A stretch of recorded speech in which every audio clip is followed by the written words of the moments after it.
며칠 전에 우리가 미디어를 통해서 잘 혹시 들은 분도 있겠지만 우리나라에서 제약회사 가운데서 가장 매출이 높은 회사가 유한양행입니다. 그 유한양행은 유일한 장로님이 세운 기업입니다. 그의 어머니가 권사님이고 이제 그는 어린 나이로 유학 갔다 와서 이제 뜻을 가지고 그 기업을 세웠는데 유한양에서 제일 많이 유명한 그 약이 비콤입니다. 근데 그 비콤은 원가로 판매를 해요. 그러니까 수익이 없습니다. 그 이유는 그 기업을 세운 유일한 장로님이 국민들의 건강을 위해서 이제 수익이 없이 원가로 그것을 판매합니다. 그리고 그가 이제 회사를 물려줄 때도 자기 자녀에게 세습하지 않고 전문 경영에게 이제 그 회사를 물려주고 지난달에 보니까 신약을 개발했어요. 그 신약이 폐암 환자들이 1차 치료제인데 렉나자라는 그 신약을 개발했는데 그 가격이 20만 원입니다. 왜냐하면 의료보험이 아직 혜택이 안 되기 때문에. 그래서 한 사람이 폐암 환자가 그 약을 1년 동안 복용하면 7천만 원 정도가 들어가는데 그 약을 의료보험이 적용될 때까지 무료로 무조건 공급하기로 해요. 그렇게 회사가 방침을 세웠는데 그 금액만 해도 약 4천억 정도 됩니다. 그걸 포기하고 의료보험이 적용될 때까지 무료로 공급하는, 참 우리가 생각하면 이해가 되지 않지만 믿음의 한 사람이 성경적인 정신을 가지고 세운 그 기업의 그 영향력이 이렇게 귀한 열매를 맺는 거예요. 우리가 하나님 앞에 구원의 은혜를 받고 믿음으로 산다는 것이 내 개인의 삶이 아니라 진짜 우리가 바른 삶을 살면 이와 같은 큰 영향력이 우리 자신뿐만 아니라 주변의 사람들에게 혜택을 주는 겁니다. 오늘 본문 성경은 믿음으로 산다는 것이 어떤 의미를 가지고 있는가를 우리에게 구체적으로 가르쳐주고 있어요. 예수 믿는 사람들이 죄사함 받고 하나님의 사람으로 산다는 것 그 자체는 생명적 신비에 속하는 거예요. 옛사람이 십자가와 함께 못 박혀 죽어버렸고 그리스도 안에서 새로운 사람으로 부활했고 종말론적인 부활이 저 앞에 있을 뿐만 아니라 그 부활을 믿는 사람은 현재에도 신비로운 부활 생명을 체험할 수가 있는 것입니다. 그것은 나의 의지나 나의 지식이 아니라 내 생각이 아니라 그 생명적 부활의 생명력이 신비롭게 역사해서 내 마음을 주장하고 내 의지를 주장하고 내 생각을 주장한 것. 그래서 새로운 몫으로 나타난 것. 내 자신도 매일매일 살면서 스스로 놀라는 거예요. 이것이 바로 그리스도인의 삶의 신비입니다. 죽음의 신비와 부활의 신비, 생명의 신비를 동시에 체험하는 거예요. 그래서 날마다 우리가 주 안에 살면 우리의 죄가 죽은 모습을 보면서 놀라는 거예요. 어떤 분이 옛날에 백화점을 지나가다 아주 좋은 다이아몬드 반지 같은 게 눈에 띄면 발이 딱 붙어가지고 안 떨어졌다고 해요. 가도도 못하고 자나깨나 꿈에도 그 다이아 반지. 그래서 남편을 며칠 동안 들들 볶아가지고 결국은 그 다이아 반지를 손에 넣어야지만 직성이 풀리던 그런 분인데 어느 날부턴가는 예수 믿고 새 사람 되니까 안목이 달라진 거예요. 이젠 그 새로 나온 다이아 반지 보더라도 저거 먹을 것도 아니고 볼만한 것도 아니고 그저 뭐 돌멩인데 뭐 관심이 없어지더라는 거예요. 스스로 생각해도 너무나 놀라운 거예요. 어떻게 내가 이렇게 변화됐을까? 내가 어떻게 이런 사람이 됐을까? 옛날에는 그거 보고 그냥 기어칠 수가 없었는데 이제는 아무렇지도 않아요. 갖고 싶다는 마음도 없고 남이 가진 것 부럽지도 않고 이거 신비롭지 않습니까? 여러분, 이 신비로운 삶을 사는 것이 예수 믿는 사람들의 삶의 모습이에요. 그래서 자기의 옛 모습이 죽은 것을 보고 그냥 놀랄 따름입니다. 그뿐입니까? 스스로가 그렇게도 인색했던 사람인데 베푸는 사람이 됐어요. 전에는 미워하고 증오하고 시기 질투하던 사람인데 이제는 아주 겸손한 사람이 됐어요. 옛날 같으면 절대로 참지 못합니다.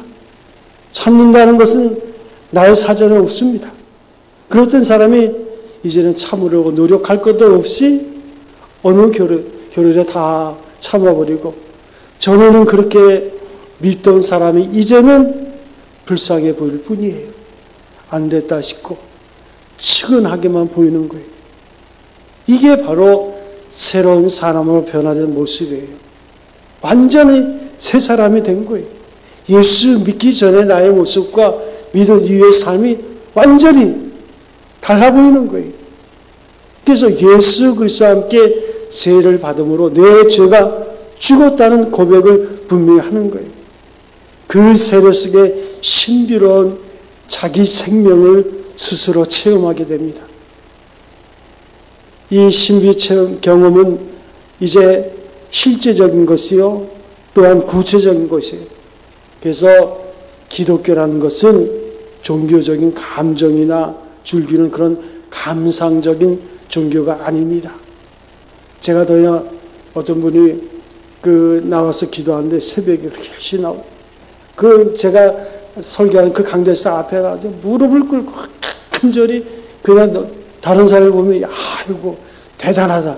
근데 그분의 삶의 모습을 보면 변화된 게 없어요. 신앙은 생산력이 있어야 돼요. 가장 무서운 생명을 가진 것이 신앙입니다. 신앙을 가지면 구체적인 생명의 능력이 나타나는 거예요. 그래서 가장 무서운 생산력이 신앙을 가진 거예요. 활동력을 가지고 있어요. 그래서 엄청난 힘이 거기서 나타납니다. 풍부한 종교 감정뿐만 아니라 신비한 체험뿐만 아니라 생동력과 그리고 창조적인 역사가 신앙 중에 나타나는 거예요. 그래서 신앙생활을 제대로 한다면 기도하는 골방에서부터 시장바닥에 이르기까지 장소와 시간을 가질 것 없이 언제나 이 신앙은 신앙력을 나타내는 거예요. 교회 와서 그리스도인이 되었다가 집에 가서는 비기독교로 사는 그런 모습이 아니에요. 참된 그리스도인이 어디 가서나 어떤 형편에서나 할 것 없이 항상 생명력 있는 삶을 살고 그걸 느끼고 행동하게 되는 거예요. 그래서 오늘 본문 성경 말씀에 보면 14절에 이렇게 말합니다. 죄가 너희를 주관치 못하리니. 이렇게 된다는 거예요.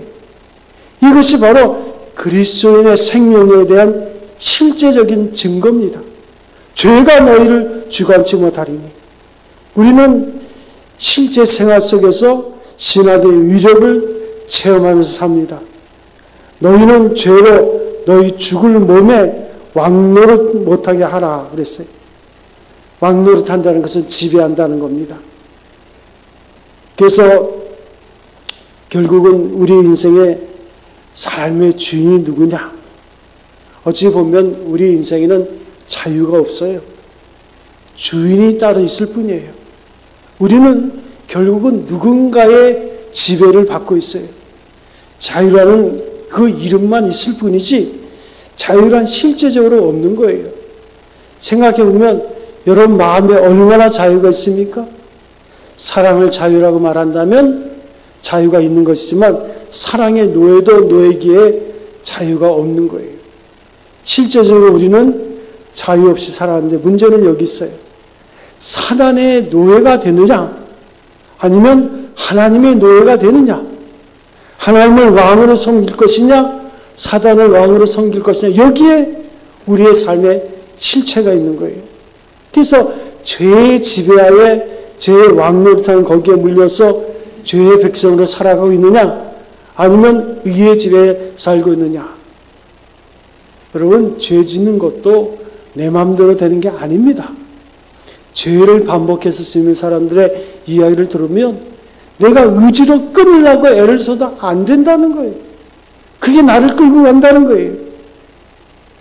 그러니까 누군가에 우리가 붙잡혀서 인생을 사는 게 우리의 삶입니다. 그래서 14절 끝에 가면 이런 말씀이 있어요. 이는 너희가 법 아래 있지 아니하고 은혜 아래 있음이라. 이제는 우리가 예수 그리스도의 십자가의 사랑 가운데 있다는 거예요. 율법이 나를 지배하는 것이 아니라, 증오의 노예가 된 것이 아니라 예수 그리스도의 사랑의 종으로 인생을 산다는 거예요. 그러니까 사람이란 어떤 면으로든지 미쳐가지고 사는 것이에요. 그런데 어디에 미쳤느냐가 중요해요. 미쳐도 똑바로 미쳐야 돼요. 이번에 서현역에서 이제 묻지마 강도로 인해서 한 명이 결국은 사망에 이르게 됐는데, 그 친구는 20대더라고요. 보니까 중학교 때 공부를 잘해가지고 올림피아드에서 수학 인재로 상을 받았어요. 그런데 특목고를 가야 되는데 특목고를 가지 못하고 일반 고등학교 간 게 한이 돼가지고 자퇴를 했더라고요. 조현병이라고 그러더라고요. 말로 뭐 고상하게 조현병이죠. 옛날로는 정신분열입니다. 미친 거예요. 그러니까 무엇에 미쳐 사느냐? 그는 누군가 나를 쫓아온다 생각하고 내가 누군가 집을 간다고 그러다가 결국은 불도장 다수에게 그와 같은 행패를 부리고 결국 한 명이 사망이 이뤘잖아요. 미친 사람을 보면 남 보기에는 딱 해도 본인은 행복한 거예요. 그는 완전히 미쳐가지고 있어요. 그런데 무엇에 미치느냐? 이게 중요한 거예요. 오늘도 보면 돈에 미친 사람, 권력에 미친 사람, 여러 가지에 미쳐서 정신 못 차리고 다니는 거예요. 결국은 자유가 없다는 거예요. 그러면 나는 무엇에 미쳤느냐? 무엇을 왕으로 섬기고 살고 있냐? 누구를 무엇을 주로 섬기고 사느냐? 그 무엇이 나에게 왕노릇하느냐? 그 지배하에 살아가고 있느냐? 여러분, 그리스도인이라는 말의 뜻은 예수에 미쳤다는 말입니다. 안디옥 교회에서 처음 나온 말이죠. 하도 열시정적으로 복음을 전하다 보니까 믿지 않는 사람들이 저 사람들을 예수에 미쳤다. 그 말이 그리스도인이 된 거예요. 우리는 그리스도 예수 안에서 십자가의 은혜로 의인화 칭함을 받았기 때문에 의인된 우리들이 믿음으로 사는 거예요. 믿음으로 사는 사람은 죄로 다시는 나를 주관하지 못해야 됩니다.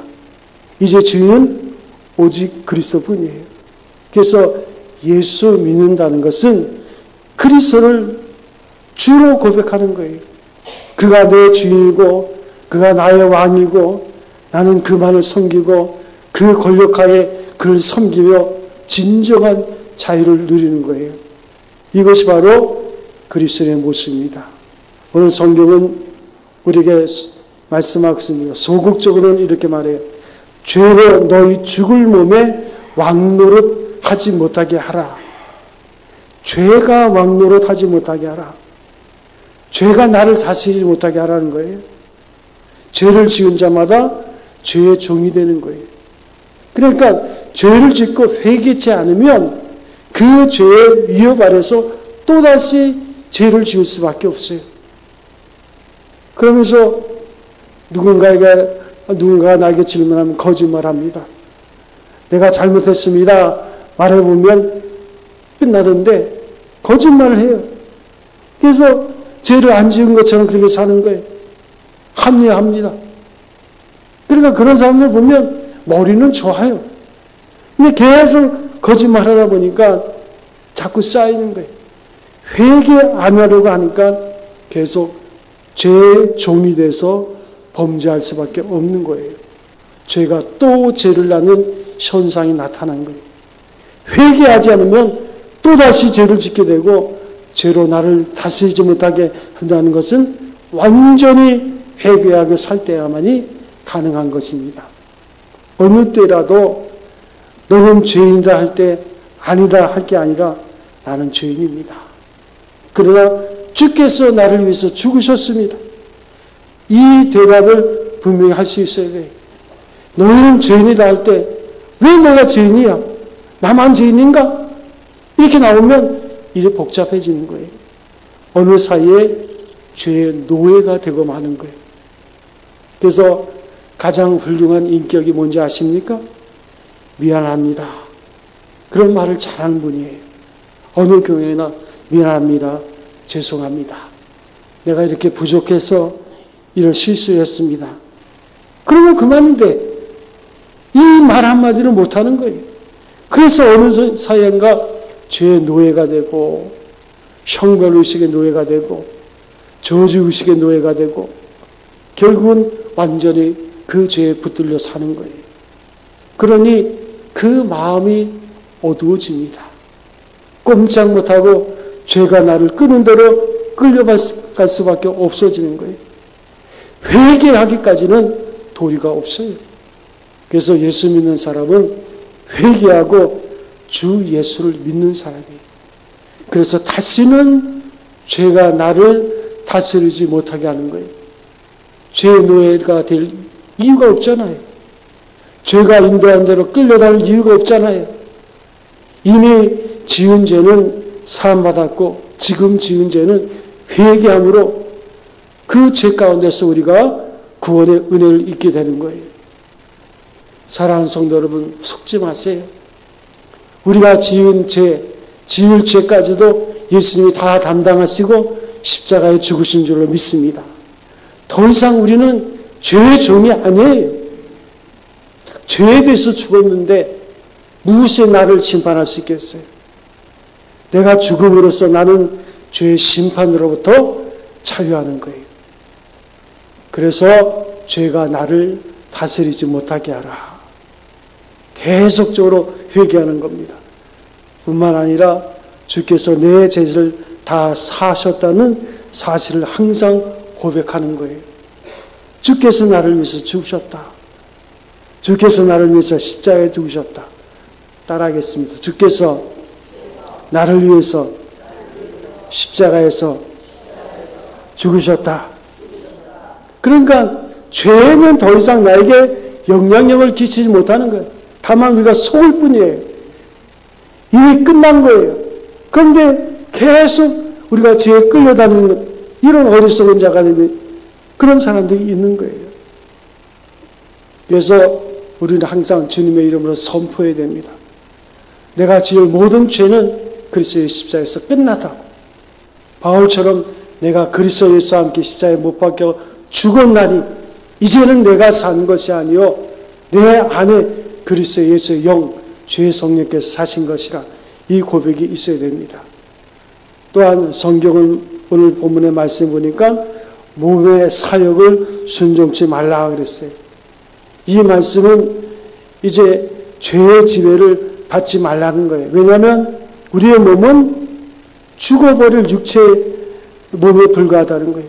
아니 죽어버릴 육체인데 거기에 우리가 욕망을 가지고 살 이유가 뭐가 있겠냐는 거예요. 어떤 욕망도 내 죽어버릴 육체에 딸린 거예요. 육체와 함께 결국은 사라질 겁니다. 여러분 물질을 생각해 보세요. 얼마 동안은 내가 가질 수 있어요? 우리의 인생의 아름다움도 얼마나 갑니까? 다 결국은 썩어질 육체입니다. 죽어버릴 육체예요. 지금도 썩고 있는 거예요. 그러니까 육체가 가질 욕망도 무상한 거예요. 그런데 거기에 우리가 끌려다니는 거예요. 죄 짓는 사람들의 특징이 뭔지 아세요? 그 육체가 영원할 것처럼 그렇게 사는 거예요. 그래서 끌려다닐 만한 가치도 없는 그 육체, 거기에 우리의 정욕과 우리의 욕심과 더러운 욕망으로 노예가 되지 말라는 겁니다. 우리가 깨달아야 됩니다. 하나님께서 죄의 유혹을 이길 수 있는 능력을 우리에게 주신 줄로 믿습니다. 그래서 가끔 가다 보면 누가 함께 속아 넘어갔다, 사기를 당했다. 근데 가만히 보면 그냥 당한 게 아니에요. 그 자체가 그 사람들은 욕심이 있고 그 욕심에 속은 거예요. 그래서 욕망의 가치를 완전히 부정한 자에게는 시험이 없습니다. 돈의 가치를 부정하고 사는 사람에게 돈의 유혹이 될까요? 육체의 욕망을 값지게 여기니까 거기에 빠지는 거예요. 그것을 하찮은 것으로 알고 사는 사람에게는 아무 문제가 되지 않아요. 그러므로 육체의 소욕, 갖가지 욕망, 그 자체의 가치를 완전히 우리는 부정하는 거예요. 그래서 우리에게 중요한 것은 죄의 권능을 부인하는 겁니다. 죄라는 것은 회개하면 아무것도 아니에요. 그 알량한 자존심 때문에 회개하지 못하냐. 여러분, 어둠이라는 것은 빛이 모자란다는 뜻이에요. 빛 앞에 어둠이 있습니까? 우리는 빛의 자녀로 부름받았잖아요. 그러니까 죄의 권능, 이걸 너무 높이 평가하지 마세요. 믿는 사람 앞에서 그런 것은 아무것도 아닌 거예요. 절대로 겁내지 마세요. 비겁해하지 마세요. 우리는 넉넉히 이길 수 있어요. 미리부터 겁을 낼 것 없는 거예요. 따라하겠습니다. 예수의 이름으로 명하노니 나를 괴롭게 하는 악한 죄는 물러갈지어다. 선포해야 돼요. 우리가 확신을 가져야 돼요. 죄라는 것을 얼마든지 극복할 수 있는 거예요. 그래서 죄의 기회를 주지 말아야 됩니다. 나의 나됨과 약함을 알았으면 이제는 죄에게 기회를 주지 마세요.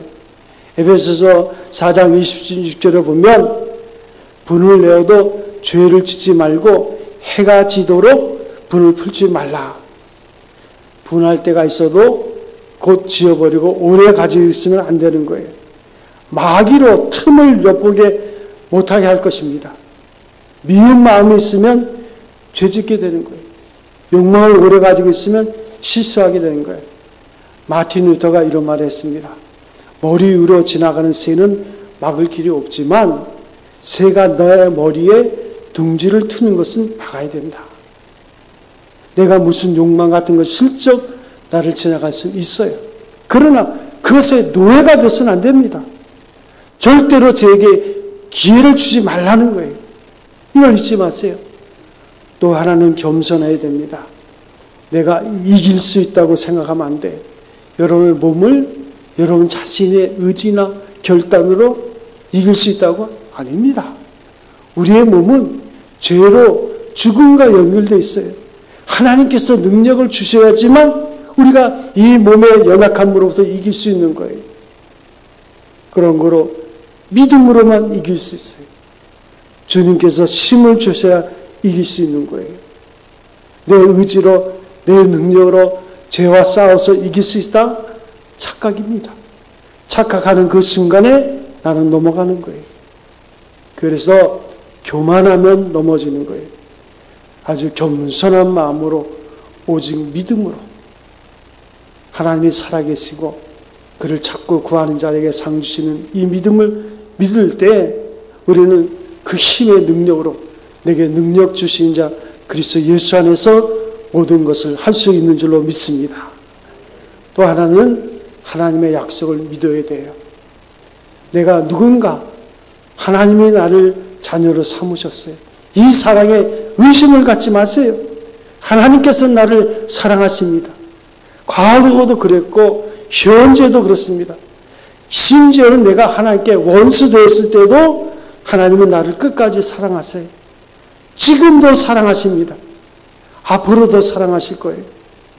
그 약속을 확인할 때에 우리는 죄로부터 승리할 수 있어요. 그래서 성경은 말합니다. 세월을 아끼라 때가 악하니라. 우리가 사는 시대는 언제나 악합니다. 그래서 하나님의 뜻이 무엇인가 분별하기 위해서는 세상 술에 취하지 말고 성령의 충만을 받으라. 항상 충만함이 있어야 돼요. 사람이 화하면 안 돼요. 속이 비어 있으면 안 됩니다. 항상 차 있어야 돼요. 그래서 성경은 항상 기뻐하라. 쉬지 말고 기도하라. 범사에 감사하라. 어떤 신부님이 그런 얘기를 하더라고요. 예수 믿으면서도 기쁨이 없는 사람도 지옥에 간다고. 그 말을 들으면서 물론 다 모든 분들이 그 말 듣고 웃지만, 아니 예수 믿으면서도 기쁨이 없다면 지옥에 갈 수밖에 없다는 거예요. 그러니까 항상 기뻐하라, 쉬지 말고 기도하라, 범사에 감사하라. 이는 그리스도 예수 안에서 너희를 향하신 하나님의 뜻이라 그랬는데, 뭔가 우리는 부족하다고 항상 느끼는 거예요. 그게 감사가 없어요. 찬송이 없어요. 이 감사와 찬송으로, 능력으로, 지혜로, 말씀으로 항상 차 있어야 되는데, 그래야 죄를 이길 수 있는데, 몸의 사욕, 이 돌아온 욕망을 넉넉히 물리칠 수 있는데, 우리가 마음이 화하면 결국 거기 넘어가는 거예요. 그리고 또 한 가지 중요한 것은 우리의 몸을 하나님 기뻐하시는 의의 병기로 드리라. 목적이 분명해야 됩니다. 우리가 어찌하든지 그 목적은 선한데 방법도 선해야 되는 거예요. 악한 자의 방법을 절대로 흉내내서는 안 됩니다. 흉내내는 동안에 빠지는 거예요. 오직 하나님의 사람은 어떤 계로든 간에 마귀에게 순종해서는 안 됩니다. 마귀에게 종이 되는가, 마귀의 어떤 것으로 노예로, 기구로, 병기로 쓰이는 존재가 되어서는 안 된다는 거예요. 이제 적극적으로는 하나님께 자신을 드리라는 거예요. 그 13절에 보니까 너희 지체를 의의 병기로 하나님께 드리라. 이것은 명령입니다. 우리가 하나님의 절대 명령에 순종할 수 있어야 돼요. 나는 하나님의 의의 병기로 하나님의 영광을 위해서 내가 부름받았다는 것. 여기에 절대 순종이에요. 이의를 제기해서는 안 돼요. 그대로 쓰임받는 거예요. 그래서 기독교인들이 말이 많아버리면 시험에 빠지는 거예요. 어느 사이에 율법주의자가 되고 어느 사이에 마귀의 종이 되는 거예요.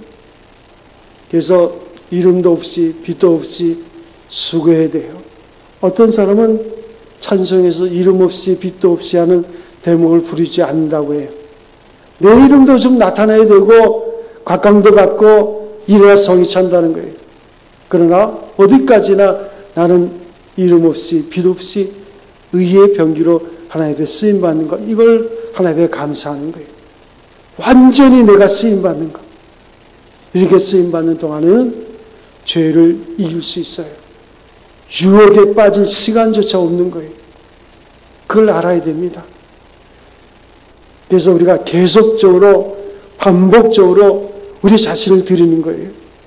매일 아침 하루를 시작할 때부터 주여 오늘도 나의 입술의 모든 말과 내 마음의 생각이 주께 연락되기를 원합니다. 이렇게 하루를 시작하면서 그러면 세상 유혹에 빠질 겨를이 없어요. 한가하게 생각할 때 마귀의 시험에 빠지고 결국은 그의 종의 삶을 사는 거예요. 또한 우리가 당연히 해야 할 일을 하면 결국은 하지 않아야 될 일을 할 이유가 없는 거예요. 사랑하는 성도 여러분, 우리는 하나님의 자녀로 부름을 입은 줄로 믿습니다. 하나님께서 여러분과 저를 통해서 영광 받기를 원하신 줄로 믿습니다. 늘 우리가 우리의 정체성을 잃어버리지 말아야 돼요. 자기 긍직을 가지고 사는 사람은 다른 유혹에 빠질 겨를이 없어요. 걱정할 것도 없어요. 여기에 진정한 자유함이 있는 거예요. 이것이 그리스도인입니다. 게으르거나 또는 한가한 시간이 문제가 돼요. 아침부터 밤까지 우리가 성실하게 최선을 다하는 삶을 살고 충만하게 뛰어야 한다면 무슨 시험이 있겠어요? 또한 중요한 것은 우리는 인생을 살다가 실패할 때도 있습니다. 부족함이 있을 때도 있어요. 그렇지만 늘 우리가 기억할 것은 내가 하나님의 소유라는 것 잊지 마세요. 허물이 많아도 하나님의 것이고 하나님의 쓰임, 사람으로 쓰임받고 있다는 이 언씨는 조금 더 흔들지 말아야 돼요. 유능하면 하나님이 일 많이 하고 무능하면 조금 할 뿐이지 여전히 하나님은 나를 사랑한다는 것. 여기에 대한 의심을 가져서는 안 됩니다. 그래서 오늘도 성경 말씀을 결론을 이렇게 맺고 있습니다. 이는 너희가 법 아래 있지 아니하고 하나님의 은혜 아래 있음이라. 이 은혜는 십자가의 사랑이다. 그럼에도 불구하고 끝까지 나를 사랑하신 그 사랑 안에 우리의 삶이 있다는 거예요.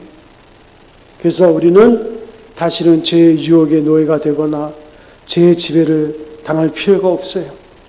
온전한 자유함을 하나님께서 주신 줄로 믿습니다.